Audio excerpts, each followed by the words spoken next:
2 class fellow تھے اور وہ اپنی پڑھائی کرتے تھے لیکن ان کو اپنا سبق یاد نہیں ہوتا تھا، تو وہ بڑے پریشان تھے اور اسی پریشانی کے عالم میں انہوں نے بڑے حربے استعمال کیے، تو ان کو سمجھ نہیں آ رہی تھی کہ ہم کیا کریں گے، ہمیں سبق بھی نہیں یاد ہوتا اور ہم کلاس میں جو ہے وہ لیگ اسٹوڈنٹ میں بھی شامل نہیں ہیں۔ تو پھر انہوں نے مشورے کیے اور پھر ان کو کسی نے بولا کہ آپ جو ہے نا، آپ نے حربے تو آپ نے استعمال کر لی ہیں، اپنے طریقے لگا لیے ہیں، لیکن آپ لیگ بچوں میں شامل نہیں ہو رہے، نہ ہی آپ کو سبق اچھی طرح سے یاد ہوتا ہے، تو آپ ایسا کریں کہ فلاں پیر صاحب ہیں وہاں سے نا آپ تعویذ لے آئیں پڑھائی کے بارے میں،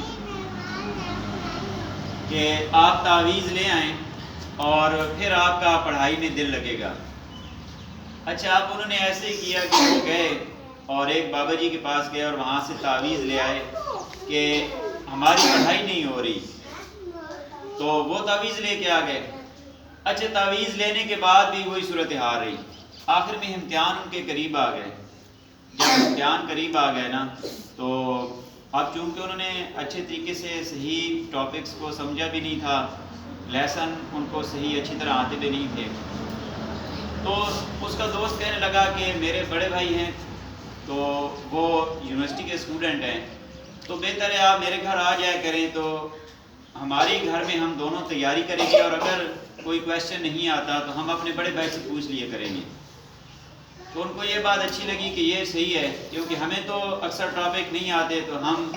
جب ہمیں کوئی ٹاپک نہیں آتا ہوگا تو ہم اپنے بڑے بھائی سے پوچھ لیں گے۔ اچھا، وہ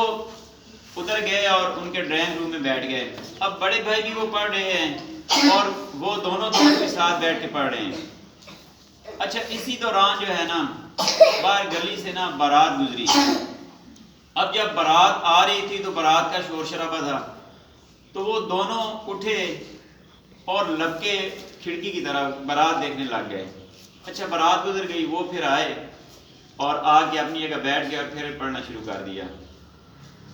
اچھا، پھر تھوڑی دیر کے بعد نا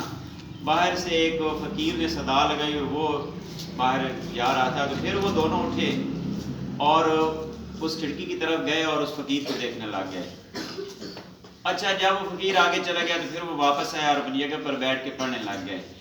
اچھا، ان دونوں نے یہ نوٹس کیا کہ پہلے بارات گزری تو ہم دونوں ونڈو کی طرف لگ کے ہم نے وہ جو شادی کا منظر بارات جا رہی تھی وہ ہم نے دیکھا، لیکن ان کا بڑا بھائی وہ پڑھتا رہا، اس نے کوئی توجہ نہیں کی کہ باہر بارات گزر رہی ہے یا میں اٹھوں بھاگوں دیکھوں کیا ہو رہا ہے باہر۔ جب فقیر گزرا تو پھر بھی اس نے کوئی اس کا نوٹس نہیں لیا، وہ اپنی پڑھائی اس نے جاری رکھی۔ اب تیسری بار ایسا ہوا کہ ایک گاڑی باہر سے گزری، تو پھر یہ دونوں اٹھے اور ونڈو کی طرف گئے اور انہوں نے دیکھا کہ باہر وہ گاڑی گزر رہی ہے۔ جب گاڑی گزر گئی تو پھر وہ آ کے اپنی جگہ پہ بیٹھ گئے۔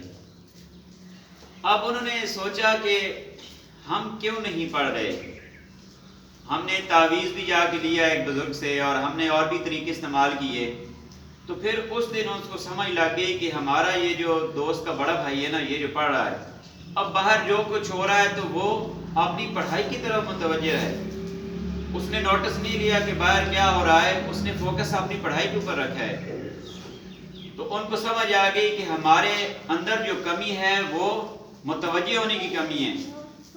ہماری توجہ پڑھائی کی طرف ہے ہی نہیں۔ ہم اگر توجہ سے پڑھیں گے تو ہم بھی پڑھائی میں کامیاب ہو سکتے ہیں،